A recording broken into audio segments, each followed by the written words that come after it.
Friends, this is your friend Anand, and today we are going to discuss fundamental concepts of biology. This is the book through which we are going to discuss it. It is of Upahar Prakashan. It is language of biology. You will get this in market at only rupees 100. Its price is rupees 100. It is of NCERT and CBSE pattern. Okay. So let's start the fundamental concepts of biology. Okay. Introduction. Form of biology. The term biology has been derived from two Greek words, that is bios meaning life and logos meaning knowledge or study. Therefore the study of life is called biology. जो biology शब्द है वह दो Greek शब्दों से मिलकर बना है. पहला है बायोस और दूसरा है लोगोस. बायोस का मतलब होता है लाइफ और लोगोस का मतलब होता है नॉलेज और स्टडी. इसी तरह लाइफ के पढ़ाई को, जीवन के पढ़ाई को हम लोग बायोलॉजी कहते हैं. In the modern times Jean Baptiste D Lamarck and French naturalist Treviranus were the first to use the word biology in 1800.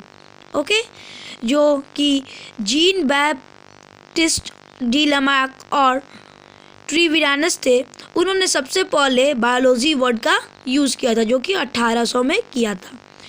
Biology is a branch of science in which living organisms are studied. Living organisms are of two types, that are plants and animals. Biology science का वह भाग है जिसमें हम living organisms के बारे में पढ़ते हैं, यानी कि जो सजीव है उनके बारे में पढ़ते हैं. तो सजीव में मात्र दो आते हैं, उन्हीं से सब निकल के आगे निकले हुए हैं, एक प्लांट और दूसरा animals. Hence biology is the study of both plants and animals. इसी तरह बायोलॉजी जो है वह प्लांट और एनिमल दोनों का पढ़ाई है. Father of biology Aristotle. Aristotle is known as the father of biology. Biology के पिता किनको माना गया है?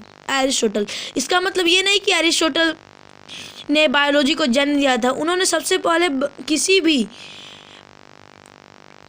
इनको जूलॉजी का भी फादर कहा जाता है, किसी भी लिविंग बींग्स को एकदम गहराई से पढ़ा था. Consecutive knowledge of biology in the form of science developed at the time of Greek philosopher Aristotle 384 to 322 BC. He gave the fundamental thought of different sides of life of plants and animals. Hence Aristotle is considered to be the father of biology. इसी प्रकार Aristotle को father of biology कहा जाता है. अब हम लोग चलते हैं, दो मेन ब्रांचेज बायोलॉजी के हैं, जो कि एक बोटनी और एक zoology. Botany has two main branch biology has two main branches. First botany and zoology. Botany. The term botany has been derived from one Greek word baskein, which means grazing. Therefore the study of different aspects of plant is called botany. मतलब plant के अलग अलग भागों के पढ़ाई को हम botany कहते हैं. थियोफेरेस्टस जो थे वह बोटनी के पिता कहलाते हैं. और जूलॉजी, मैंने आपको पहले ही बताया था, जूलॉजी के पिता किनको कहा जाता है? एरिस्टोटल को. The term zoology has been derived from two Greek words, that is zoo meaning animals and logos meaning knowledge or study. Therefore the study of various aspects of animals is called zoology. Aristotle is the father of zoology as well as of biology. तो ये मैंने आपको बता ही दिया था. अब इस part के लिए इतना ही. हम लोग some other branches of biology, जो कि लगभग 1 2 3 4 पेजों का है, वो हम दूसरे अपने वीडियो में कवर करेंगे. Till then bye bye. Please like the video and subscribe my channel.